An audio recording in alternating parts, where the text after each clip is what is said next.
ರಾ stage ಅಲ್ಲಿ ಕೆಲವ್ರು ಕತೆ ತುಂಬಾ ಚೆನ್ನಾಗಿ ಹೇಳ್ತಾರೆ. ಹೌದು ಪ್ರಾಡಕ್ಟ್ ಹೆಂಗೋ ಇರುತ್ತೆ, ಕೆಲವ್ರು ಹೆಂಗೋ ಕತೆ ಹೇಳ್ತಾರೆ, ಬಟ್ ಸ್ಕ್ರೀನ್ ಮೇಲೆ ಸಕ್ಕದಾಗ ಕೆಲಸ ತೋರಿಸ್ತಾರೆ. ನನಗಂತೂ ಅದು ತುಂಬಾ ದೊಡ್ಡ ಶಾಪ ಆಗಿತ್ತು. ಇಷ್ಟ ಇಲ್ದಿರೋದನ್ನ ಇಷ್ಟ ಇಲ್ಲ ಅಂತ ಹೇಳ್ಬೋದು, ಆ ಮೂಮೆಂಟ್ಗೆ ಹೇಳಿ ಬೇಜಾರು ಮಾಡೋದು ಪರವಾಗಿಲ್ಲ. ಸಿನಿಮಾ ಶುರು ಮಾಡಿಸಿ, ಕೆಲಸ ಮಾಡಿಸಿ, ರಿಲೀಸ್ ಟೈಮಲ್ಲಿ ರಿಲೀಸ್ ಆಗಕ್ಕೆ ಒದ್ದಾಡಿಸಿ ಬೇಡವಲ್ಲ ಅದೆಲ್ಲ. ನನ್ನ ಪ್ರಕಾರ ಕ್ರೈಮ್ ಅದು ಅಂತ.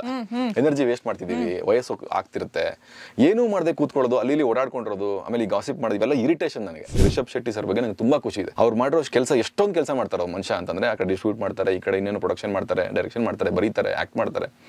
ಅಷ್ಟು ಇನ್ವಾಲ್ವ್ಮೆಂಟ್ ಇರಬೇಕು ಈ ಇಂಡಸ್ಟ್ರಿಲಿ. ಡೈರೆಕ್ಟ್ರು ಅಥವಾ ರೈಟ್ರು ಕತೆ ಹೇಳುವಾಗ ಅವ್ರ ಮನಸ್ಸಲ್ಲಿರೋದನ್ನ ಜೆನ್ಯೂನಿಟಿ ಅರ್ಥ ಆಗುತ್ತೆ. ಆ ಕ್ಯಾರೆಕ್ಟರ್ ಬರೆಯುವಾಗ ಅವ್ರು ಅನುಭವಿಸಿರೋದು ಅರ್ಥ ಆಗುತ್ತೆ. ಆ ಪುಷ್ ಕೊಟ್ರೆ ಮಾತ್ರ ಅಲ್ಲೇ ಸ್ಪಾಟ್ ಒಪ್ಕೊಂಡ್ಬಿಡ್ತೀವಿ ನಾವು.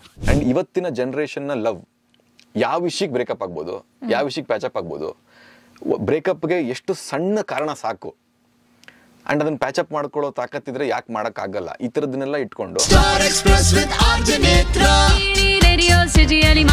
ಯೋಚನೆ ಮಾಡ್ತಿದ್ದೀರಾ? ಬೇಗ ಬೇಗ ಬೆಲ್ ಐಕನ್ ಕ್ಲಿಕ್ ಮಾಡಿ. ಸ್ಮಾಲ್ ಸ್ಕ್ರೀನ್ ಆಗಲಿ, ಬಿಗ್ ಸ್ಕ್ರೀನ್ ಆಗಲಿ, ಯಾವುದೇ ರೀತಿಯಾದ ಕ್ಯಾರೆಕ್ಟರ್ ಆಗಿರಲಿ, ಅದು ಆಂಟಾಗನಿಸ್ಟ್ ಆದ್ರೂ ಆಗಿರಬಹುದು, ಪ್ರೊಟಾಗನಿಸ್ಟ್ ಆದ್ರೂ ಆಗಿರಬಹುದು, ಬೇಸಿಕ್ಲಿ ಸಿನಿಮಾದಲ್ಲಿ ಈ ಒಂದು ಪಾತ್ರ, ಈ ಒಂದು ನಟ ಸ್ಕ್ರೀನ್ ಮೇಲೆ ಬಂದ ತಕ್ಷಣ ನೆಕ್ಸ್ಟ್ ಅಲ್ಲಿನ ಮುಂದಕ್ಕೆ ನಮ್ದೇ ಹವಾ ಅನ್ನೋ ರೀತಿ ತಮ್ಮ ಪರ್ಫಾರ್ಮೆನ್ಸ್ ನಲ್ಲೇನೆ ಮಾತಾಡ್ತಿರುವಂತಹ ಈ ನಮ್ಮ ಕನ್ನಡದ ವೆರಿ ಟ್ಯಾಲೆಂಟೆಡ್ ನಟ ನನ್ನ ಜೊತೆ ಇವತ್ತು ಸ್ಟಾರ್ಸ್ ಎಕ್ಸ್ಪ್ರೆಸ್ ನಲ್ಲೇನೆ ನೇತ್ರಾ ಜೊತೆ ಇರೋದು ಪ್ರಮೋದ್. Thank you ಇಂಟ್ರೊಡಕ್ಷನ್ಗೆ. ತುಂಬಾ ಪ್ರೀತಿಯಿಂದ ಜನ ಪಂಜು ಅಂತಾನು ಕರೆಕ್ಟ್ ಶುರು ಮಾಡ್ಬಿಟ್ರು. ಹೌದೌದು, ಆಕ್ಚುಲಿ ನನಗದು ತುಂಬಾ ಇಷ್ಟವಾದ ಹೆಸರು. ಅಂದ್ರೆ ನಮ್ಮ ಬಾಸ್ ಡಾಕ್ಟರ್ ರಾಜ್ಕುಮಾರ್ ಅವ್ರದ್ದು ಬಹದ್ದೂರ್ ಗಂಡು ಸಿನಿಮಾದಲ್ಲಿ ಅವ್ರ ಹೆಸರು ಪಂಜು. ತುಂಬಾ ಚಿಕ್ಕಂದಿಂದ ಅದು ನೋಡಿದಾಗೆಲ್ಲ ಅದು ಇಷ್ಟ ಆಯ್ತು ನಂಗೆ. ನಮ್ಮ ಡೈರೆಕ್ಟರ್ ಮಂಜು ಮಿತ್ರ ಅಂತ, ಗೀತಾ ಬ್ಯಾಂಗಸ್ಟೋ ಡೈರೆಕ್ಟ್ರು, ನಿಮ್ಮ ಹೆಸರಲ್ಲಿ ನಿಮ್ಮಲ್ಲಿ ಸಿಕ್ಕಾಪಟ್ಟೆ ಫೈರ್ ಇದೆ, ಹೆಸರು ಸಾಫ್ಟ್ ಇದೆ ಪ್ರಮೋದ್ ಅಂತ ಚೇಂಜ್ ಮಾಡ್ಕೊಳ್ಳಿ ಅಂದ್ರು. ಟಕ್ಕತ್ತಿದ್ದೀನಿ ಇಟ್ಕೊಂಡ್ಬಿಟ್ಟೆ ನಾನು. ಆಕ್ಚುಲಿ ಆ ಸಿನಿಮಾದಲ್ಲಿ ಟೈಟ್ಲ್ ಕಾರ್ಡಲ್ಲಿ ಇವತ್ತು ಪಂಜು ಅಂತಿದೆ. ಆಮೇಲೆ ನಾನು ಯಾಕೋ ಇಲ್ಲ ಅವ್ರ ಲೆವೆಲ್ಗೆ ನಾವು ಬೇಡ, ನಾನ್ ಸಾಯೋವರೆಗೂ ಜೊತೆಲಿರ್ಬೇಕು ಅವ್ರ ಹೆಸರು ಅಂತ ಪಂಜುನ್ ಸೇರಿಸ್ಕೊಂಡಿದ್ದೆ. ಆಮೇಲೆ ಅದು ಯಾವಾಗ ಹೆಂಗಿದ್ರು ಜೊತೆ ಇರ್ತಾರೆ, ಸೊ ಹೆಸರಲ್ಲಿ ಬೇಡ ಅಂತ ಅಂದ್ಬಿಟ್ಟು ಪ್ರಮೋದ್ ಅಂತ ಮತ್ತೆ ವಾಪಸ್ ಮಾಡ್ಕೊಂಡಿದ್ದೀನಿ. ಓಕೆ, ಸೊ ಬಟ್ ಸ್ಟಿಲ್ ಅದೊಂದು ಸೇರ್ಕೊಂಡು ಅದು ಜನ ಇವತ್ತಿಗೂ ಕೂಡ ರಿಕಾಲ್ ಇದೆ ಆ ಹೆಸರಿಗೆ. ಹೆಸರು ಒಂದು ಪಂಚ್ ಇದೆ ಅಂಡ್ ಅಷ್ಟೇ ಫೈರ್. ನೀವು ಇನ್ಫ್ಯಾಕ್ಟ್ ನಾನು ಸ್ಕ್ರೀನ್ ಮೇಲೆ ಬಂದಾಗ ಜನರಲಿ ಕೆಲವರಿಗೆ ವೆರಿ ಸ್ಟ್ರಾಂಗ್ ಸ್ಕ್ರೀನ್ ಪ್ರೆಸೆನ್ಸ್ ಇರುತ್ತೆ. ಸ್ಕ್ರೀನ್ ಮೇಲೆ ಬಂದ ತಕ್ಷಣ ಏನೋ ಮಾಡ್ತಿದಾರಪ್ಪ ಇವರು ಅನ್ನೋ ತರ. ಐ ಡೋಂಟ್ ನೋ, ಅದು ಭಗವಂತ ಅದೊಂದು ಜಾಸ್ತಿನೇ ಕೊಟ್ಟು ಕಳ್ಸಿದಾನೆ. ಲೈಕ್ ಬ್ಯಾಕ್ ಗ್ರೌಂಡ್ ಇಲ್ಲದೆ, ಸಪೋರ್ಟ್ ಇಲ್ಲದೆ ಇರೋದ್ರಿಂದ ನಮ್ಮ ಟ್ಯಾಲೆಂಟ್ ಚೆನ್ನಾಗಿರ್ಬೇಕು, ನಾವು ಪರ್ಫೆಕ್ಟ್ ಆಗಿರ್ಬೇಕು, ಇದನ್ನ ನಂಬ್ಕೊಂಡು ಬಂದವನ್ ಇಂಡಸ್ಟ್ರಿಗೆ ನಾನು. ಸೊ ಹಂಗಾಗಿ ಆ ಕೆಲಸ ಜಾಸ್ತಿ ಅದ್ರ ಬಗ್ಗೆ ತಲೆ ಕೆಡ್ಸ್ಕೊಳ್ಳೋದ್ರಿಂದ ಅದು ಕಾಣುತ್ತೆ ಮೋಸ್ಟ್ಲಿ ಸ್ಕ್ರೀನ್ ಮೇಲೆ. ಅಂದ್ರೆ ಹಾರ್ಡ್ ವರ್ಕ್ ಇಲ್ಲದೆ ಅಷ್ಟೆಲ್ಲ ಕಾಣಿಸೋದು. ಅಂಡ್ ಅದಕ್ಕೆ ತಕ್ಕಂಗೆ ಭಗವಂತ ಒಳ್ಳೊಳ್ಳೆ ಕ್ಯಾರೆಕ್ಟರ್ಗಳನ್ನ ಕೊಡ್ತಿದ್ದೆ ನನಗೆ. ನನ್ನ ಕೈಲಿ ನನ್ನ ತಾಕತ್ತಿಗೆ ಚಾಲೆಂಜ್ ಮಾಡುವಂತ ಕ್ಯಾರೆಕ್ಟರ್ಗಳು ಸಿಕ್ಕಿದ್ರಿಂದನೇ ಇವತ್ತು ನೀವೆಲ್ಲರೂ ಇಷ್ಟು ಮಾತಾಡ್ತಿರೋದು ಆಕ್ಚುಲಿ. ಸೊ ಆ ತರ ನೋಡಿದ್ರೆ ನಿಮ್ಮ ಜರ್ನಿ ರೈಟ್ ಫ್ರಮ್ ನಿಮ್ಮ ಟೆಲಿವಿಷನ್ ಡೇಸ್ ಇಂದ ಹಿಡಿದು ಇವತ್ತು ಕೂರ್ಸ್ಕೊಂಡ್ಬಿಡೋಣ ಇವತ್ತು ಪ್ರಮೋದ್ ನ ಮಾತಾಡ್ಕೊಂಡು. ಆಕ್ಚುಲಿ ಲಾಸ್ಟ್ ಟೈಮ್ ಮಾಡಬೇಕಿತ್ತು ನಾವು, ಮಿಸ್ ಆಯ್ತು. ಹೌದು, ಮಿಸ್ ಆಯ್ತು. ಬಟ್ ಫೈನಲಿ ಸ್ಟಾರ್ ಎಕ್ಸ್ಪ್ರೆಸ್ ನಲ್ಲಿ ಪ್ರಮೋದ್ ಅವರ ಇಂಟರ್ವ್ಯೂ ಖುಷಿ ಆಯ್ತು. Thank you ma'am. ಹೇಗಿದ್ದೀರಿ? Fine, actually fine. ಬಿಕಾಸ್ ಖುಷಿ ಇದೆ. ನಮ್ಮ ಸಿನಿಮಾ ಭುವನಂ ಗಗನಂ ಅಂತ ರಿಲೀಸ್ಗೆ ರೆಡಿ ಇದೆ. ನಾನು ಮತ್ತೆ ದಿಯಾ ಫೇಮ್ ಪೃಥ್ವಿ ಅಂಬರ್ ಆಕ್ಟ್ ಮಾಡಿರೋದು. ತುಂಬಾ ಖುಷಿ ಪಟ್ಟು ಒಪ್ಕೊಂಡು ಸಿನಿಮಾ. ಬಿಕಾಸ್ ಬರೀ ಆಕ್ಷನ್, ರಾ ಈ ಥರದ್ದು ಮಾಡ್ತಿದ್ದೆ ನಾನು. ಇದೊಂದು ಸಿನಿಮಾ ಬೇರೆ ಮಾಡ್ಬೇಕಲ್ಲ, love story, romance, lover boy ಅನ್ಸ್ಕೋಬೇಕಲ್ಲ ಅನ್ಕೊಂಡು ಒಪ್ಕೊಂಡೆ. ಅದು ತುಂಬಾ ಚೆನ್ನಾಗಿದೆ ಸಿನಿಮಾ. ಸಾಂಗ್ಗಳು ಆಲ್ರೆಡಿ ಒಂದು ಸಾಂಗ್ ಮೊನ್ನೆ ರಿಲೀಸ್ ಮಾಡಿದ್ವಿ, ಭುವನ ಗಗನ ಸೇರೋ ಕ್ಷಣ ಅಂತ. ಅದಕ್ಕೆ ಒಳ್ಳೆ ರೆಸ್ಪಾನ್ಸ್ ನೋಡಿ ತುಂಬಾ ಖುಷಿ ಆಯ್ತು ನನಗೆ. ಬಿಕಾಸ್ ತುಂಬಾ ಚೆನ್ನಾಗಿ ಕಾಣ್ತಿದ್ದೀರಿ, ಲವರ್ ಬಾಯ್ ತರ ಕಾಣ್ತಿದ್ದೀರಿ, ರೊಮ್ಯಾನ್ಸ್ ಎಲ್ಲ ಮಾಡ್ತೀರಾ ಸ್ಕ್ರೀನ್ ಮೇಲೆ ಅಂತ. ಬಿಕಾಸ್ ನನಗೆ ಅದು ಅಭ್ಯಾಸ ಇರಲಿಲ್ಲ. ಒಂದು ಫಸ್ಟ್ ಟೈಮ್ ಇದನ್ನು ಟ್ರೈ ಮಾಡಿ ನಾವು ಬರೀ ಆಕ್ಷನ್ ಎಲ್ಲ ಮಾಡ್ತಿದ್ದಲ್ಲ. ಸೊ ಇದೇನೋ ಬೇರೆ ಮಾಡ್ಬೇಕಲ್ಲ, ಅನ್ಸ್ಕೋಬೇಕಲ್ಲ ಈ ಥರದ್ದೆಲ್ಲ. ಅದೊಂದು ಪಾತ್ರ, ಅದು ಕೂಡ ಪಾತ್ರ ಅಲ್ವಾ, ಅದರಲ್ಲೂ ಸೈ ಅನ್ಸ್ಕೋಬೇಕಲ್ಲ. ಸೊ ಅದಕ್ಕೆ ಆ ಟ್ರೈಯಲ್ಲಿ ಇದು ಸಿಕ್ತಲ್ಲ, ಇದಕ್ಕೆ ಇವತ್ತು ರೆಸ್ಪಾನ್ಸ್ ಬರ್ತಿರೋದು ಖುಷಿ ಆಗ್ತಿದೆ. ಅಂಡ್ ನನ್ಗೆ ಆಲ್ರೆಡಿ ಸಿನಿಮಾ ನೋಡಿರೋದ್ರಿಂದ ಆ ಸಿನಿಮಾದಲ್ಲಿರುವಂತ ವಿಷಯ ಮತ್ತೆ ಅದು ಇಡೀ ಸಿನಿಮಾ ಅದು ಜನಗಳಿಗೆ ಹೆಂಗ್ ತಲುಪುತ್ತೆ ಅಂತ ಆಲ್ರೆಡಿ ಗೊತ್ತಿರೋದ್ರಿಂದ ಒಂದು ಜಾಸ್ತಿ ಎಕ್ಸೈಟ್ಮೆಂಟ್ ಜಾಸ್ತಿ ಇದೆ ಆಕ್ಚುಲಿ ನನಗೆ. ಇನ್ಫ್ಯಾಕ್ಟ್ ಎರಡು ಪ್ರೊಟಾಗನಿಸ್ಟ್ ಮೇಲ್ ಪಾತ್ರಗಳು ಅಂತ ಅನ್ಬೇಕಾದ್ರೆ ಸ್ಕ್ರೀನ್ ಅಲ್ಲಿ ಅಷ್ಟೇ ಕಾಂಪಿಟೇಷನ್ ಇರುತ್ತೆ. ಇದರಲ್ಲಿ ನಿಮ್ದೇ ಒಂದು ಡಿಫ್ರೆಂಟ್ ಶೇಡ್ ಅಲ್ಲಿ ಕಾಣಿಸ್ತದೆ, ಪೃಥ್ವಿ ಅವ್ರದೇ ಡಿಫ್ರೆಂಟ್ ಶೇಡ್ ಆಫ್ ಕ್ಯಾರೆಕ್ಟರ್. ಪೃಥ್ವಿನೇ ಜಾಸ್ತಿ ಚೆನ್ನಾಗಿ ಮಾಡಿರೋದು. ಅವ್ರಿಗೆ ತುಂಬಾ ಎಕ್ಸ್ಟ್ರಾ ಪರ್ಫಾರ್ಮೆನ್ಸ್ ಓರಿಯೆಂಟೆಡ್ ಪಾತ್ರ. ಅಂಡ್ ಆಲ್ಸೋ ನಿಮಗೆ ಫಸ್ಟ್ ಟೈಮ್ ಈ ಶೇಡ್ ಅಲ್ಲಿ ನಾವು ನೋಡ್ತಾ ಇರೋದು. It's a very unique combination of. ಸ್ವಲ್ಪ ಅಗ್ರೆಸಿವ್ ಕ್ಯಾರೆಕ್ಟರ್ ನಂದು. ಕಾಲೇಜ್ ಪೋರ್ಷನ್ ಅದೆಲ್ಲವೂ ತುಂಬಾ ಚೆನ್ನಾಗಿದೆ ಸಿನಿಮಾದಲ್ಲಿ. ಸಾಂಗ್ಸ್ ತುಂಬಾ ಚೆನ್ನಾಗಿದೆ. ಅಂಡ್ ಪೃಥ್ವಿ ಪೋರ್ಷನ್ ನೀವು ಎಕ್ಸ್ಪೆಕ್ಟ್ ಕೂಡ ಮಾಡಕ್ಕಾಗಲ್ಲ, ಈ ತರದ್ದೊಂದು ಏನೋ ಮಾಡಿದಾರ ಇವ್ರು ಸಿನಿಮಾದಲ್ಲಿ ಅಂತ. ಅಷ್ಟು ಒಳ್ಳೆಯ ಒಂದು ಸ್ಕ್ರೀನ್ ಪ್ಲೇ ಚೆನ್ನಾಗಿದೆ. ಅಂಡ್ ಪೃಥ್ವಿ ಅದಕ್ಕೆ 100% ಕೆಲಸ ಮಾಡಿದ್ದಾರೆ. ಇದರಲ್ಲಿ ನನ್ನ ಕ್ಯಾರೆಕ್ಟರ್ಗಿಂತ ಅವ್ರ ಕ್ಯಾರೆಕ್ಟರ್ ಜಾಸ್ತಿ ದಿನ ಮನಸ್ಸಲ್ಲಿ ಉಳಿಯೋದು. ಅಷ್ಟೊಳ್ಳೆ ಕ್ಯಾರೆಕ್ಟರ್ ಅವ್ರದ್ದು. ಅಂದ್ರೆ ಆಸ್ ಅ ಪರ್ಫಾರ್ಮರ್ ನೀವು ಅದನ್ನ ಹೇಳ್ಬೇಕಾದ್ರೆ ನಿಜವಾಗ್ಲೂ ಅಷ್ಟು ಚೆನ್ನಾಗಿ ಮಾಡಿದ್ದಾರೆ. ಅಂಡ್ ಸಿನಿಮಾ ನೋಡಿ ನಾವೆಲ್ಲರೂ ಒಂದು 10 ನಿಮಿಷ ಸೈಲೆನ್ಸ್ ಮೊನ್ನೆ. ಹೌದಾ? ಅಂದ್ರೆ ಆ ತರ ಎಳ್ಕೊಂಡ್ಬಿಡುತ್ತೆ ಸಿನಿಮಾ ಒಳಗಡೆ. ಅಷ್ಟೊಳ್ಳೆ ಸಿನಿಮಾ ಮಾಡೋದ್ರಿಂದ ತುಂಬಾ ಎಕ್ಸೈಟ್ಮೆಂಟ್ ಇದೆ ನನಗೆ. ಈ ಸಿನಿಮಾ ಎಲ್ರಿಗೂ ತಲುಪಲೇಬೇಕು ಅಂತ.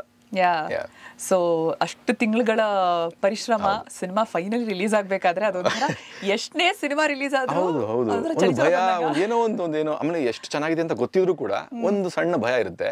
ಆಕ್ಚುಲಿ ಈ ಸಿನಿಮಾದಲ್ಲಿ ಯಾಕೋ ಭಯ ಇಲ್ಲ ನನಗೆ. ಇದು ಡೆಫಿನೆಟ್ಲಿ ಇಷ್ಟ ಆಗುತ್ತೆ ಜನಕ್ಕೆ ಅಂತ. ಅಷ್ಟು ಚೆನ್ನಾಗಿದೆ, ಕ್ಯೂಟ್ ಇದೆ, ಆ ಟ್ರಾವೆಲ್ ಜರ್ನಿ ಇದೆ. ಜೊತೆಗೆ ನನ್ನ ಪೃಥ್ವಿದು ಡಬಲ್ ಲವ್ ಸ್ಟೋರಿ.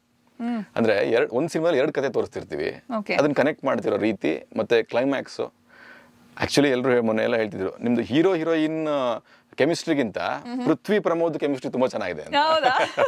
ನಂದು ಒಂದು ಟ್ರಾವೆಲ್ ಜರ್ನಿ ಶುರು ಆಗುತ್ತಲ್ಲ, ಅವ್ನು ಜಾಸ್ತಿ ಮಾತಾಡ್ತಿರ್ತಾನೆ, ನಾ ಸೈಲೆನ್ಸ್ ಇರುತ್ತೆ. ಅವ್ನ ಮಾತು ನನ್ನ ಸೈಲೆನ್ಸು ಎರಡೂ ತುಂಬಾ ಚೆನ್ನಾಗಿ ವರ್ಕ್ ಆಗಿದೆ. ಇಡೀ ಟ್ರಾವೆಲ್ ಪೋರ್ಷನ್ ತುಂಬಾ ಚೆನ್ನಾಗಿ ವರ್ಕ್ ಆಗಿದೆ. ಜನ ಕಣ್ ತುಂಬಿಕೊಳ್ಳದೆ ಥಿಯೇಟರ್ ಆಚೆ ಬರಕ್ ಸಾಧ್ಯನೇ ಇಲ್ಲ. ಅಷ್ಟೊಳ್ಳೆ ಕಂಟೆಂಟ್ ಕೊಡ್ತಿದೀವಿ ನಾವು. ಓಕೆ, ಆ ಥರ ನೋಡಿದ್ರೆ ನಿಮ್ಮ ಸಿನಿಮಾಗಳು ಸೋಫಾರ್ ಒಳ್ಳೆ ಕಂಟೆಂಟ್ ಓರಿಯೆಂಟೆಡ್ ಸಿನಿಮಾಗಳಿಗೆ ಅಟ್ಲೀಸ್ಟ್ ಆ ಥರದೊಂದು ಎಕ್ಸ್ಪೆಕ್ಟೇಷನ್ ಸೆಟ್ ಮಾಡ್ಕೊಂಡು ಬರ್ತಾ ಇದ್ದೀರಾ. ಪ್ರಮೋದ್ ಅವ್ರ ಸಿನಿಮಾ ಅಂದ್ರೆ ಓಕೆ ಏನೋ ಒಂದಿರುತ್ತೆ, ಏನೋ ವಿಷಯ ಇರುತ್ತೆ, ಅಥವಾ ಅಟ್ಲೀಸ್ಟ್ ಫ್ಯಾಮಿಲಿ ಕೂತ್ಕೊಂಡು ನೋಡೋ ಸಿನಿಮಾಗಳು. ಅಷ್ಟಾದ್ರೂ ಮಾಡ್ಲೇಬೇಕು ಅಂತ ಅಂದ್ರೆ ಜನಕ್ಕೆ ನಾವು ನಮ್ಗೆ ಏನು ಬ್ಯಾಕ್ ಡ್ರಾಪ್ ಇಲ್ಲ, ನಮ್ಮ ತಂದೆ ಪೊಲಿಟಿಷಿಯನ್ ಅಲ್ಲ, ಇನ್ನೊಬ್ಬಲ್ಲ, ಹಂಗಲ್ವಲ್ಲ. ಸೊ ಬರೋದೇ ನಮ್ಮ ಟ್ಯಾಲೆಂಟ್ ನಂಬ್ಕೊಂಡು ನಾವು ಇಲ್ಲಿ ನಾವು ಹೊಡಿಲೇಬೇಕು, ನಿಂತ್ಕೊಳ್ಳೇಬೇಕಲ್ಲ. ಸೊ ಈ ಎಲ್ಲಾ ಒಂದು ಡಿಪಾರ್ಟ್ಮೆಂಟ್ಗಳನ್ನು ಅಟೆಂಡ್ ಮಾಡ್ಲೇಬೇಕಂತ. ಜನ ಯಾರು ನೋಡ್ತಾರೆ, ಯಾರು ಇಷ್ಟಪಡ್ತಾರೆ. ಆಮೇಲೆ ನಮ್ಮ ಜನ ಅಂತೂ ತುಂಬಾ ಸೂಕ್ಷ್ಮವಾಗಿದ್ದಾರೆ. ಕೆಲಸ ಬರುತ್ತೆ ಅಂತಾದ್ರೆ, ಅವ್ನು ಶ್ರಮ ಪಡ್ತಾನೆ ಅಂತಾದ್ರೆ ಗೆಲ್ಸ್ತಾರೆ. ನಾವು ಕರೆಕ್ಟಾಗಿರ್ಬೇಕು ಆ ಜಾಗದಲ್ಲಿ ಅಂತ ಅಷ್ಟೇ. ಸೊ ಹಾಗಾಗಿ ಎಲ್ಲ ಸಿನಿಮಾಗಳಲ್ಲೂ ಕೂಡ ಅದಿರಬೇಕು, ಫ್ಯಾಮಿಲಿಯವ್ರು ನೋಡಬೇಕು, ಮತ್ತೊಂದು ಮಾಡಬೇಕು, ಈ ಥರದೊಂದು ಐಡಿಯಾ ಮೇಲೇ ಸಿನಿಮಾ ಒಪ್ಕೊಳ್ಳೋದು. ಹುಡುಕ್ತಾ ಇರ್ತೀವಿ ಆ್ಯಕ್ಚುಲಿ. ಈಗ ಆ್ಯಕ್ಚುಲಿ ಪ್ರತಿ ವಾರ ನಂಗೊಂದು 2 ಸಿನಿಮಾ ಬರ್ತಾ ಇರುತ್ತೆ. ಬಟ್ ಹಂಗೆ ಮಾಡೋಕ್ಕಾಗಲ್ಲ. ಅದೇನೋ ಒಂದು ಸ್ಟ್ರೈಕ್ ಆಗಬೇಕು, ಇದು ವರ್ಕ್ ಆಗುತ್ತೆ ಅನ್ಸ್ಬೇಕಲ್ಲ, ಅಥವಾ ನಂಗೆ ಕ್ಯಾರೆಕ್ಟರ್ ಇಷ್ಟ ಆಗಬೇಕು, ಅಥವಾ ಕ್ಯಾರೆಕ್ಟ್ರು ಯಾರು ಮಾಡದೇ ಇರೋದು ಅನ್ಸ್ಬೇಕು, ಏನೇನೋ ಆಗಬೇಕದು. ಆ ಕೆಮಿಕಲ್ ಲೋಚ ಆದ್ರೇನೆ ಇದನ್ನ ಮಾಡ್ತೀನಿ ನೋಡಿ ನಾಳೆಯಿಂದ ಅಂತ ಅನ್ಸ್ಬೇಕು. ಹಂಗ ಅನಿಸ್ತಿದ್ರೆ ಕಿಕ್ಕಿರಲ್ಲ ಮಾಡಕ್ಕೆ. ಸೊ ಇದನ್ನ ಅಟೆಂಡ್ ಮಾಡ್ತಾ ಹುಡುಕ್ತಾ ಅಲ್ಲೊಂದು ಸಿಗ್ತವೆ ಈ ತರದ ಮುತ್ತುಗಳು. ಹೌದು, ಅಂದ್ರೆ ಈ ಸಿನಿಮಾ ನೀವು ಹೇಳಿದಂಗೆ ಯಾವ್ದಾದ್ರು ಒಂದು ಆಪರ್ಚುನಿಟಿ ಬರ್ತಾ ಇರುತ್ತೆ. ಸ್ಟೋರೀಸ್ ಒಂದು ಸಿನಿಮಾ ಟ್ರೇಲರ್ ರಿಲೀಸ್ ಆದ ಕೂಡಲೇ ನೋಡಿದ ತಕ್ಷಣ ಒಂದಷ್ಟು ಮೇಕರ್ಸ್ ಒಂದ್ ಕಥೆಗಳನ್ನ ತಗೊಂಡು ಇದರ ಆ ಜಾನ್ರಲ್ಲೇ ಬರ್ತಾರೆ, ಅಥವಾ ಏನೋ ಸ್ವಲ್ಪ ಹಟ್ಕೆ ಫ್ಯೂ ಸ್ಕ್ರಿಪ್ಟ್ಸ್ ಅಂತೂ ಬಂದೇ ಬರುತ್ತೆ. ಅದ್ರ ಬಗ್ಗೆ ನಂಗೆ ತುಂಬಾ ಖುಷಿ ಇದೆ. ಯಾಕೆ ಗೊತ್ತಾ, ಪ್ರಮೋದ್ಗೋಸ್ಕರ ಬರೀತಿದೀವಿ ನಾವು ಅಂದಾಗ ನಂಗೆ ತುಂಬಾ ಎಕ್ಸೈಟ್ ಆಗುತ್ತೆ. ನಾನು ಆಲ್ರೆಡಿ ಅಷ್ಟು ಬೆಳೆದ್ಬಿಟ್ಟು ನಾ ಪರವಾಗಿಲ್ವಾ ಅಂತ. ಅಂದ್ರೆ ನನಗೂ ನಿಮ್ಮ ಪರ್ಫಾರ್ಮೆನ್ಸ್ಗೋಸ್ಕರ ನಾವು ಬರೀತೀವಿ ಸರ್ ಸಿನಿಮಾ ಕ್ಯಾರೆಕ್ಟರ್ ಅಂದಾಗ, ಅದೊಬ್ಬ ಕಲಾವಿದನಿಗೆ ತುಂಬಾ ದೊಡ್ಡ ಸಪೋರ್ಟ್ ಅದು. ಅಂದ್ರೆ ನಾವ್ ಇದನ್ನ ನಂಬ್ಕೊಂಡು ಬಂದಿದ್ದು ಇಂಡಸ್ಟ್ರಿಗೆ, ಅದನ್ನ ಯಾರೋ ಹೇಳ್ತಿದ್ದಾರೆ ನಿಮಗೋಸ್ಕರ ಬರೀತಿದೀವಿ ಸರ್ ಅಂದಾಗ ಓಕೆ ನಾವು ಮಾಡ್ತಿರೋ ಕೆಲಸ ತಲುಪ್ತಿದೆ ಅಂತ. ಸೊ ಆ ತರ ಹೇಳಿದಾಗ ಖುಷಿ ಆಗುತ್ತೆ. ಬಟ್ ಎಲ್ಲವನ್ನೂ ಮಾಡೋಕ್ಕಾಗಲ್ಲ. ಕರೆಕ್ಟ್, ಅದೇ ಆ ವಿಚಾರಕ್ಕೆ ಬರ್ಬೇಕು. ಇವಾಗ ಒಂದಷ್ಟು ಸ್ಕ್ರಿಪ್ಟ್ಸ್ ಬರುತ್ತೆ, ಕಥೆಗಳು ಕುತ್ಕೊಂಡು ರಾತ್ರಿ ಎಲ್ಲ ಪಾಪ ಕಣ್ಣಿಗೆ ಎಣ್ಣೆ ಬಿಟ್ಕೊಂಡು ಓದ್ತೀರಾ. ಓದದ ಮೇಲೆ ಜನಕ್ಕೆ ಈ ಪಾರ್ಟ್ ಬಹಳ ಜನಕ್ಕೆ ಗೊತ್ತಿರಲ್ಲ. ಅಂದ್ರೆ ಒಂದು ಸ್ಕ್ರಿಪ್ಟ್ ಬರುತ್ತೆ, ಯಾರೋ ಕತೆ ಹೇಳ್ತಾರೆ, ಬಟ್ ಆ ಕತೆನ ಒಪ್ಕೋಬೇಕಾದ್ರೂ ಅದೊಂದು ಇಂಟ್ಯೂಷನ್ ಇರುತ್ತಲ್ಲ, ಅದು ತುಂಬಾ ಸ್ಟ್ರಾಂಗ್ಲಿ ಕೆಲಸ ಮಾಡಬೇಕು. ಅಂಡ್ ಆಕ್ಚುಲಿ ತುಂಬಾ ಕಷ್ಟ. ತುಂಬಾ ರಾ ಸ್ಟೇಜ್ ಅಲ್ಲಿ ಕೆಲವರು ಕತೆ ತುಂಬಾ ಚೆನ್ನಾಗಿ ಹೇಳ್ತಾರೆ, ಪ್ರಾಡಕ್ಟ್ ಹೆಂಗೋ ಇರುತ್ತೆ, ಕೆಲವ್ರು ಹೆಂಗೋ ಕತೆ ಹೇಳ್ತಾರೆ, ಬಟ್ ಸ್ಕ್ರೀನ್ ಮೇಲೆ ಸಕ್ಕದಾಗಿ ಕೆಲಸ ತೋರಿಸ್ತಾರೆ. ಸೊ ಆ ಇಂಟ್ಯೂಷನ್ ವರ್ಕ್ ಆಗ್ಬೇಕು, ನಿಮ್ ಜಡ್ಜ್ಮೆಂಟ್ ಇರಬೇಕು. ಈ ಪ್ರಾಬ್ಲಮ್ ಬಹಳ ಜನ ಗೊತ್ತಿರಲ್ಲ. Like what do you really rely on ಈ ತರ ಸ್ಟೋರೀಸ್ ನೋಡ್ಬೇಕಾದ್ರೆ? ಎಸ್ಪೆಷಲಿ ಅದು ಅವರು ಎಕ್ಸ್ಪ್ಲೈನ್ ಮಾಡೋ ರೀತಿ, ಮತ್ತೆ ಅವ್ರು ಎಕ್ಸ್ಪ್ಲೈನ್ ಮಾಡುವಾಗ ನಾವು ಆ ಪಾತ್ರವಾಗಿ ಆಲ್ರೆಡಿ ಕಾಣಿಸ್ತಾ ಇದ್ರೆ, ನನ್ನ ಕಣ್ಣಿಗೆ, ನನ್ನ ವಿಷನ್ಗೆ ಅದು ಕಾಣಿಸ್ತಿದ್ರೆ ಒಪ್ಕೊಂಡ್ಬಿಡ್ತೀನಿ ನಾನು. ಇದನ್ನ ಮಾಡ್ತಿದ್ದೀನಿ ನಾನು ಅಂದ್ರೆ ಅದಷ್ಟು ಖುಷಿ ಕೊಡ್ತಿರ್ಬೇಕು ಒಳಗಡೆಯಿಂದ. ಅದೊಂದು ಪುಷ್ ಕೊಡುತ್ತೆ, ಇದನ್ನ ಮಾಡ್ಲೇಬೇಕು ಅಂತ. ಆ ತರದ್ದು ಒಂದು ಸ್ಕ್ರಿಪ್ಟ್ 2 ಇದೆ ಆಲ್ರೆಡಿ. ಅದನ್ನ ಆಲ್ರೆಡಿ ಫೈನಲ್ ಕೆಲಸ ಮಾಡ್ತಿದೀವಿ ಅದ್ರ ಬಗ್ಗೆ. ಆ ತರ ಅನ್ಸ್ಲೇಬೇಕು ನಮ್ಗೆ. ಅನ್ಸ್ತೇ ಹೋದ್ರೆ ನಮ್ಗೆ ಆ ತರದ್ದು 2 ಸಿನಿಮಾ ಕೂಡ ಮಾಡಿದೀನಿ ನಾನು. ಅನ್ಸ್ದೇನೆ ಮಾಡಿರ್ತೀನಿ 2. ಆ ತರ ಅನ್ಸ್ದೇ ಮಾಡಿರೋ ಸಿನಿಮಾ ಏನಾಯ್ತು ಅಂತಾನೂ ಗೊತ್ತಿದೆ, ಅನ್ಸಿ ಮಾಡಿರೋ ಸಿನಿಮಾ ಏನಾಯ್ತು ಅಂತ ಗೊತ್ತಿದೆ, ಕ್ಯಾರೆಕ್ಟರ್ ಏನಾಯ್ತು ಅಂತಾನೂ ಗೊತ್ತಿದೆ. ಸೊ ಹಂಗಾಗಿ ತುಂಬಾ ಕಷ್ಟ ಅದು. ಅದನ್ನ ಕರೆಕ್ಟಾಗಿ ಅದನ್ನ ಹಿಟ್ ಹೊಡಿಯಕ್ಕೆ, ಅದನ್ನ ಕರೆಕ್ಟಾಗಿ ಜಡ್ಜ್ ಮಾಡಕ್ಕೆ ತುಂಬಾ ಕಷ್ಟದ ಕೆಲಸ. ಹಂಗಂತ ತುಂಬಾ ವರ್ಷಗಳು ಖಾಲಿ ಕೂರಕ್ಕಾಗಲ್ಲ ಈ ಫೀಲ್ಡ್ ಅಲ್ಲಿ. You have to work. ಕಾಣಿಸ್ತಾ ಇರ್ಬೇಕು. ಅಟ್ಲೀಸ್ಟ್ ಆ ಗ್ಯಾಪ್ ಗಾರ ಏನೋ ಫಿಲ್ ಮಾಡೋಣ. ಇನ್ನೇನೋ ಇರುತ್ತೆ, ಫಿನಾನ್ಷಿಯಲ್ ಇದಕ್ಕಾದ್ರೂ ಇರುತ್ತೆ. At least financial ತಡ್ಕೊಬಿಡ್ಬೋದೇನೋ. ಮೆಂಟಲಿ ಕಷ್ಟ ಆಗ್ತಿರುತ್ತೆ ಮನೇಲಿ ಕೂತ್ಕೊಳ್ಳೋದು ಬೆಳಗ್ಗೆ ಎದ್ದು. ಅಂಡ್ ಇಷ್ಟ ಎನರ್ಜಿ ಇದೆ, ಎಲ್ಲಿ ಹಾಕೋದು ಏನ್ ಮಾಡ್ಬೇಕು ಗೊತ್ತಾಗ್ತಿರಲ್ಲ. ಅಫ್ಕೋರ್ಸ್ ಏನೋ ಬರೀಬೇಕು, ಓದ್ಬೇಕು, ಎಲ್ಲ ಮಾಡ್ತೀವಿ. ಎಷ್ಟೊತ್ತು ಮಾಡ್ತೀರಾ ನೀವು? ಆಮೇಲೆ ಬೇಸಿಕ್ ನೇಚರ್ ಮೇಕಪ್ ಹಾಕೊಂಡು ಕ್ಯಾಮ್ರಾ ಮುಂದೆ ಕಾಣಿಸೋದು, ದಟ್ ಈಸ್ ಪ್ರಮೋದ್. ಅದನ್ನ ಮಾಡದೆ ಎಷ್ಟು ದಿನ ಇರಕ್ಕಾಗತ್ತೆ? ತುಂಬಾ ಜನ ಇರ್ಬೋದೇನೋ ಆ ಥರ, ಬಟ್ ನನಗೆ ಸ್ವಲ್ಪ ತುಂಬಾ, ಯಾಕಂದ್ರೆ ನಾವು ಸೀರಿಯಲ್ ಎಲ್ಲ ಪ್ರತಿದಿನ ಕೆಲಸ ಮಾಡಿದವರು ಅಂಡ್ ಒಂದು ದಿವ್ಸಕ್ಕೆ 10 ಸೀನ್ 12 ಸೀನ್ ಆಕ್ಟ್ ಮಾಡಿದವನು. ರಾತ್ರಿ ಮೇಕಪ್ ತೆಗೆದು ಮನೆಗೆ ಹೊರಟ್ರೆ ತಲೆ ಎಲ್ಲ ನೋವು ಬಂದ್ಬಿಟ್ಟಿರೋದು, ಅಷ್ಟು ಇನ್ವಾಲ್ವ್ಮೆಂಟು, ಅಷ್ಟು ಕೆಲಸ. ಅದು ನನಗೆ ಖುಷಿ ಕೊಡುತ್ತೆ. ಅದನ್ನ ಮಾಡದೆ ಕೂತ್ಕೊಂಡು ಬೆಳಗ್ಗೆ ಎದ್ರು ಸುಮ್ಮನೆ ಕೂತಿರೋದು, ಯಾರೋ ಕಾಲ್ ಬರುತ್ತೆ ಅಂತ ವೆಯ್ಟ್ ಮಾಡೋದು, ಅಥವಾ ಬರದೇ ಇರ್ಬೋದು, ಇಷ್ಟ ಆಗದೆ ಇರೋದು, ಇದನ್ನೆಲ್ಲ ಕಾರಣಗಳು ಕೊಟ್ಕೊಂಡು ಟೈಮ್ ವೇಸ್ಟ್ ಮಾಡ್ತಿರೋದ್ರ ಬಗ್ಗೆ ತುಂಬಾ ನನಗೆ ಒಂದು ಶೇಮ್ ಇದೆ. ಅದೆಲ್ಲ ನನ್ನ ಪ್ರಕಾರ ಕ್ರೈಮ್ ಅದು ಅಂತ. ಎನರ್ಜಿ ವೇಸ್ಟ್ ಮಾಡ್ತಿದ್ದೀವಿ, ವಯಸ್ಸು ಆಗ್ತಿರುತ್ತೆ, ಏನೂ ಮಾಡದೆ ಕೂತ್ಕೊಳ್ಳೋದು, ಅಲ್ಲಿ ಓಡಾಡ್ಕೊಂಡಿರೋದು, ಆಮೇಲೆ ಈ ಗಾಸಿಪ್ ಮಾಡೋದು, ಇವೆಲ್ಲ ಇರಿಟೇಷನ್ ನನಗೆ. ಕೆಲಸ ಮಾಡ್ಬೇಕಷ್ಟೇ, ಅಂದ್ರೆ ಅದೇ ಕಾಣೋದು ಅಂತ. ಶಂಕರ್ ನಾಗ್ ಸರ್, ಈಗ ನಮ್ಮ ರೀಸೆಂಟಾಗಿ ರಿಷಬ್ ಶೆಟ್ಟಿ ಸರ್ ಬಗ್ಗೆ ನಂಗೆ ತುಂಬಾ ಖುಷಿ ಇದೆ. ಅವ್ರು ಮಾಡಿರೋ ಕೆಲಸ, ಎಷ್ಟೊಂದು ಕೆಲಸ ಮಾಡ್ತಾರೆ ಅವ್ರು ಮನುಷ್ಯ ಅಂತಂದ್ರೆ, ಆ ಕಡೆ ಶೂಟ್ ಮಾಡ್ತಾರೆ, ಈ ಕಡೆ ಇನ್ನೇನು ಪ್ರೊಡಕ್ಷನ್ ಮಾಡ್ತಾರೆ, ಡೈರೆಕ್ಷನ್ ಮಾಡ್ತಾರೆ, ಬರೀತಾರೆ, ಆಕ್ಟ್ ಮಾಡ್ತಾರೆ. ಅಷ್ಟು ಇನ್ವಾಲ್ವ್ಮೆಂಟ್ ಇರಬೇಕು ಈ ಇಂಡಸ್ಟ್ರಿಲಿ. ಅವಾಗಲೇ ಇವತ್ತು ಮಾಡಿದ ಕೆಲಸ ಇನ್ನು 10 ವರ್ಷಕ್ಕೆ ಎಲ್ಲೋ ಒಂದ್ ಕಡೆ ರೀಚ್ ಆಗಿರ್ತೀವಿ ನಾವು ಅಂತ. ಸೊ ಹಂಗಾಗಿ ಈ ಜಡ್ಜ್ಮೆಂಟ್ಗಳ ಮಧ್ಯೆ ಒಳ್ಳೆ ಸ್ಕ್ರಿಪ್ಟ್ ಆಯ್ಕೆ ಮಾಡ್ಕೊಳ್ಳೋದು ಟಫ್ ಜಾಬ್. ಯಾಕಂದ್ರೆ ಅಷ್ಟು ತಲೆಗಳಿದೆ, ಅಷ್ಟು ಸ್ಕ್ರಿಪ್ಟ್ಗಳಿದೆ. ಅದು ನಿಮಗೆ ಯಾಕೆ ಬರಬೇಕು? ಬಂದಿದ್ದನ್ನ ನೀವು ಒಪ್ಕೊಂಡದನ್ನ ಒಪ್ಕೋಬಹುದಾ? ಅದನ್ನ ಚೆನ್ನಾಗಿ ಮಾಡ್ಲೇಬಹುದಾ? ಮಾಡಿದ್ರು ವರ್ಕ್ ಆಗದೆ ಇರ್ಬೋದಾ? ಈ ಥರದ್ದು ಎಲ್ಲ ಕನ್ಫ್ಯೂಷನ್ಸ್ ಮಧ್ಯೆ ಒಂದೇನೋ ಸ್ಟ್ರೈಕ್ ಆಗುತ್ತೆ. ಆ ವ್ಯಕ್ತಿ ಡೈರೆಕ್ಟ್ರು ಅಥವಾ ರೈಟ್ರು ಕತೆ ಹೇಳುವಾಗ ಅವ್ರ ಮನಸ್ಸಲ್ಲಿರೋದನ್ನ ಜೆನ್ಯೂನಿಟಿ ಅರ್ಥ ಆಗುತ್ತೆ. ಆ ಕ್ಯಾರೆಕ್ಟರ್ ಬರೆಯುವಾಗ ಅವ್ರು ಅನುಭವಿಸಿರೋದು ಅರ್ಥ ಆಗುತ್ತೆ. ಆ ಪುಷ್ ಕೊಟ್ರೆ ಮಾತ್ರ ಅಲ್ಲೇ ಸ್ಪಾಟ್ ಒಪ್ಕೊಂಡ್ಬಿಡ್ತೀವಿ ನಾವು. ಅಷ್ಟು ಮಾತ್ರ ಮಾಡ್ಬೋದು, ಮಿಕ್ಕಿದ್ದೆಲ್ಲ ದೇವ್ರಿಗೆ ಬಿಟ್ಟಿದ್ದು ಅಷ್ಟೇ. ಅಲ್ಲಿಂದ ಮುಂದಕ್ಕೆ ಇನ್ನೊಂದು ಪವಾಡ ಅಲ್ಲಿ ಎಕ್ಸ್ಟ್ರಾ ನಡಿಲೇಬೇಕು. ಬಟ್ ಇರ್ರೆಸ್ಪೆಕ್ಟಿವ್ ಆಗಿ ನಾವು ಇಷ್ಟ ಆಗ್ತಾ ಇಲ್ಲ, ವರ್ಕೇ ಆಗ್ತಾ ಇಲ್ಲ, ಯಾಕೋ ಇದು ಏನೋ ಚೇಂಜಸ್ ಹೇಳ್ತೀರಾ, ಕರೆಕ್ಷನ್ಗಳಾಗುತ್ತೆ, ಆವಾಗ ತುಂಬಾ ಚೆನ್ನಾಗಿ ಹೇಳಿ ಆಚೆ ಬರೋದು ಹೇಗೆ? ಅಲ್ಲ, ಇದು ಸ್ವಲ್ಪ ಕಷ್ಟ ಆಗ್ತಿತ್ತು ನನಗೆ. ಅದೇ ಹೇಳಿದ್ನಲ್ಲ, ಅದಕ್ಕೆ 2 ಸಿನಿಮಾ ಈ ತರ ಮಾಡಕ್ಕಾಗದೆ ಒಪ್ಕೊಂಡು, ಅದು ನನ್ಗೆ ಆಮೇಲೆ ರಿಸಲ್ಟ್ ಗೊತ್ತಿತ್ತು, ಆಲ್ರೆಡಿ ಮಾಡುವಾಗಲೂ ಗೊತ್ತಿತ್ತು, ಅದು ಹಂಗೆ ಆಯ್ತು. ಅದು ಆಕ್ಚುಲಿ ಮಾಡಬಾರ್ದು, ಏನು ತೊಂದರೆ ಇಲ್ಲ. ಆ ಮೂಮೆಂಟ್ ಅವ್ರಿಗೆ ಹಿಂಸೆ ಆಗುತ್ತಾ ಹೇಳ್ಬಿಡೋದು. ಇತ್ತೀಚೆಗೆ ಕಲ್ತಿದ್ದೀನಿ ನಾನು, from past 2-3 years. It's very difficult to say no. ಅದು ನನಗಂತೂ ಅದು ತುಂಬಾ ದೊಡ್ಡ ಶಾಪ ಆಗಿತ್ತು. ಏನೋ ಲರ್ನ್ ಟು ಸೇ ನೋ ಅಂತಾರಲ್ಲ, ಅದು ಬರಲೇ ಇಲ್ಲ ನನಗೆ. ಎದುರುಗಡೆ ಇರೋರು ಬೇಜಾರು ಮಾಡ್ಕೊಂಡ್ಬಿಟ್ರೆ, ಅವ್ರು ಏನಾರು ಅನ್ಕೊಂಡ್ಬಿಟ್ರೆ, ನನ್ನ ಬಗ್ಗೆ ನೆಗೆಟಿವ್ ಮಾಡ್ಕೊಂಡ್ಬಿಟ್ರೆ ಅಂತಾನೆ ಅವ್ರಿಗೋಸ್ಕರ ಏನೋ ಕೆಲಸ ಮಾಡಕ್ ಹೋಗ್ತೀವಿ ನಾವು. ಬರೀ ಇದು ಸಿನಿಮಾ ವಿಷಯ ಅಲ್ಲ, ಲೈಫಲ್ಲೂ ಕೂಡ ಅಲ್ಲೆಲ್ಲ ಸಿಗಾಕೊಂಡಿದ್ದೀನಿ ನಾನು. ಅದು ನನಗೆ ಪಾಠ ಕಲಿಸಿದೆ. ಅಟ್ಲೀಸ್ಟ್ ಕೆಲಸದಲ್ಲಾದ್ರೂ ಇಷ್ಟ ಇಲ್ದಿರೋದನ್ನ ಇಷ್ಟ ಇಲ್ಲ ಅಂತ ಹೇಳ್ಬೋದು. ಆ ಮೂಮೆಂಟ್ಗೆ ಹೇಳಿ ಬೇಜಾರು ಮಾಡೋದು ಪರವಾಗಿಲ್ಲ. ಸಿನಿಮಾ ಶುರು ಮಾಡಿಸಿ, ಕೆಲಸ ಮಾಡಿಸಿ, ರಿಲೀಸ್ ಟೈಮಲ್ಲಿ ರಿಲೀಸ್ ಆಗಕ್ಕೆ ಒದ್ದಾಡಿಸಿ ಬೇಡವಲ್ಲ ಅದೆಲ್ಲ. ಆ ಮೂಮೆಂಟ್ ಹೇಳ್ಬೇಕಾಗುತ್ತೆ. 45 ದಿನ ಕಷ್ಟಪಟ್ಟು ಆಮೇಲೆ ದುಡ್ಡು ಹಾಕ್ಸಿ ಅವ್ರ ಹತ್ರ, ಪ್ರೊಡ್ಯೂಸರ್ಗಳ ಹತ್ರ, ಅವ್ರಿಗೆ ಬಗ್ಗೆ ಶುರುಗಿದ್ ಖುಷಿ ಆಮೇಲೆ ಕಡಿಮೆ ಆಗಿ ಯಾಕಾದ್ರೂ ಮಾಡಿದ್ವ ಈ ಸಿನಿಮಾ, ಹಂಗೆಲ್ಲ ಅನ್ಸ್ಬಾರ್ದಲ್ವಾ? ಸೊ ಇದನ್ನೆಲ್ಲ ಯೋಚನೆ ಮಾಡ್ಕೊಂಡು ಇವತ್ತು I am strict about this. At least ಇಲ್ಲಪ್ಪ, ಇಷ್ಟ ಇಲ್ಲ, ಚೆನ್ನಾಗಿಲ್ಲ, ನೀವು ಚೆನ್ನಾಗಿ ಮಾಡಿದೀರಾ, ನನ್ಗಾಗಲ್ಲ, ನಾನಲ್ಲಿ ಕಾಣಿಸ್ತಿಲ್ಲ, ಸಾರಿ, ಇಷ್ಟಂತೂ ಹೇಳ್ತಿದ್ದೀನಿ. ಕೆಲವ್ರು ಬೇಜಾರು ಮಾಡ್ಕೋತಾರೆ, ಕೆಲವರು ಹೇಟ್ರೆಡ್ನೆಸ್ ಆ ಕಡೆ ಹಬ್ಸಕ್ ಶುರು ಮಾಡಿದ. ಆ ಥರದೆಲ್ಲ ಆಗುತ್ತೆ ಇಂಡಸ್ಟ್ರಿಲಿ, ತುಂಬಾ ಆಗುತ್ತದು. ಏನಂತಾರೆ, ತುಂಬಾ ಚೂಸಿ ಇವರು, ಅದು ಓಕೆ, ಅದು ಅಟ್ಲೀಸ್ಟ್ ಅದು ಕೆಲಸದ ಬಗ್ಗೆ ಒಳ್ಳೆ ವಿಷಯ, ಅದು ಒಳ್ಳೆಯ ವರ್ಡ್ ಅದು, ಚೂಸಿ ಅವರು ಅನ್ನೋದು. ಅವರು ದುರಾಂಕಾರ, ಅವರು ಫೋನ್ ತಗೊಳ್ಳಲ್ಲ, ಅದು ನಾಟ್ ಗುಡ್. ಅದು ಆಕ್ಚುಲಿ ಅಂದ್ರೆ ಈಗ ಯಾರ ಕೈಗೆ ಸಿಗಲ್ವೋ ಅವ್ರ ಅದೇ ಉಳಿ ಅಂತಾರಲ್ಲ, ದ್ರಾಕ್ಷಿ ಉಳಿ ಅಂತಾರ, ಹಂಗಾಗ್ಬಾರ್ದು. ಅದು ಆಕ್ಚುಲಿ ನಾವು ಕೆಲ್ಸಕ್ಕೋಸ್ಕರನೇ ಒದ್ದಾಡ್ತಿರ್ತೀವಿ. ಎಲ್ಲವೂ ಇಷ್ಟ ಆಗ್ಬೇಕು ಅಂತ ಇಲ್ವಲ್ಲ. ಇಷ್ಟ ಆಗದಿರೋದನ್ನ ಇಷ್ಟ ಇಲ್ಲ ಅಂತ ಹೇಳೋದು ಸೇಫ್, ಅದು ಬೆಟರ್. ಅದು ಹೌದು. ಈಗ ಭುವನಂ ಗಗನಂ ಬಗ್ಗೆ ಬರೋಣ. ತುಂಬಾ ಲೈಕ್ ಐ ಸೆಡ್ ಅವಾಗಲೇ, ನಿಮ್ಮ ಈ ಕಾಸ್ಟಿಂಗ್ ತುಂಬಾ ಡಿಫ್ರೆಂಟ್ ಪೇರಿಂಗ್, ಎಸ್ಪೆಷಲಿ ನೀವು ಮತ್ತೆ ಪೃಥ್ವಿ ಅವರ ಪಾತ್ರ ಇರಬಹುದು, ನಿಮ್ಮ ಈ ಡಿಫ್ರೆಂಟ್ ಶೇಡ್ ಆಫ್ ಕ್ಯಾರೆಕ್ಟರ್ ಇರಬಹುದು. ಏನು ಸಿನಿಮಾ, ಯಾವ ರೀತಿಯಾದ ಸಬ್ಜೆಕ್ಟ್ ಇದು?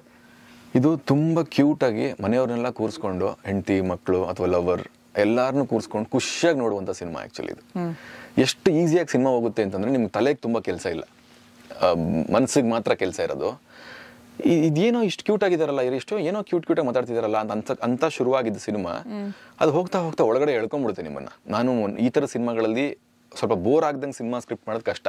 ಲವ್ ಸ್ಟೋರೀಸ್ ಎಲ್ಲ ಎಷ್ಟು ಲಕ್ಷ ಲವ್ ಸ್ಟೋರಿಗಳು ನೋಡಿದಾರೆ ಜನ, ಅದರಲ್ಲಿ ನಾವೇನೋ ಸ್ಪೆಷಲ್ ಮಾಡಬೇಕಲ್ಲ, ಒಂದು ಜರ್ನಿ, ಅದರಲ್ಲೊಂದು ಏನೋ ಸ್ಪೆಷಲ್ ಮಾಡಬೇಕಲ್ಲ, ಅದು ಕಷ್ಟ. ಈ ಸಿನಿಮಾದಲ್ಲಿ ಅವೆಲ್ಲವೂ ಚೆನ್ನಾಗಿದೆ. ಆ್ಯಂಡ್ ಫ್ಯಾಮಿಲಿ ಡ್ರಾಮಾ ಅದು ಕೂಡ ಇದೆ, ಅಂದರೆ ತುಂಬ ಕಡಿಮೆ ಇಟ್ಕೊಂಡಿದ್ದೀವಿ. ಮೇನ್ ಡ್ರಾಮಾ ಬಂದು ಈ ಹುಡುಗಿ ಪೃಥ್ವಿ ಮತ್ತು ಆ ಹುಡುಗಿ, ಇವ್ರದೇ ಡ್ರಾಮಾ.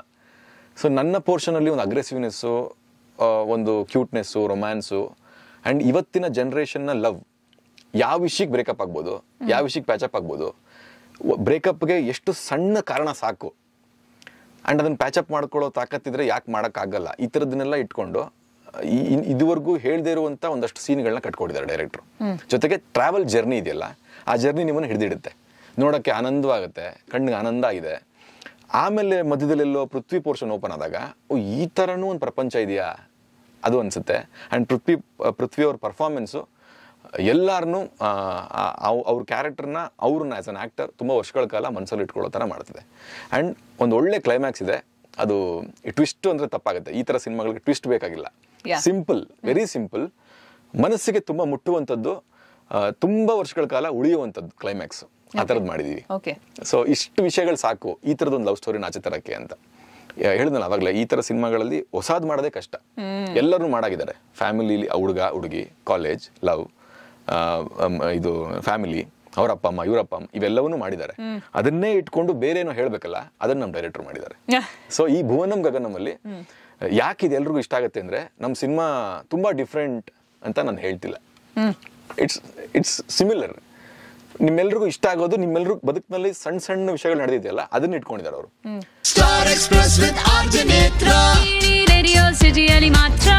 ಟಾಕಿಂಗ್ ಆಫ್ ರಿಲೇಶನ್ಶಿಪ್ಸ್, ಇವತ್ತಿನ ರಿಲೇಶನ್ಶಿಪ್ ಡೈನಮಿಕ್ಸ್ ತುಂಬಾ ಬದಲಾಗೋಗಿದೆ.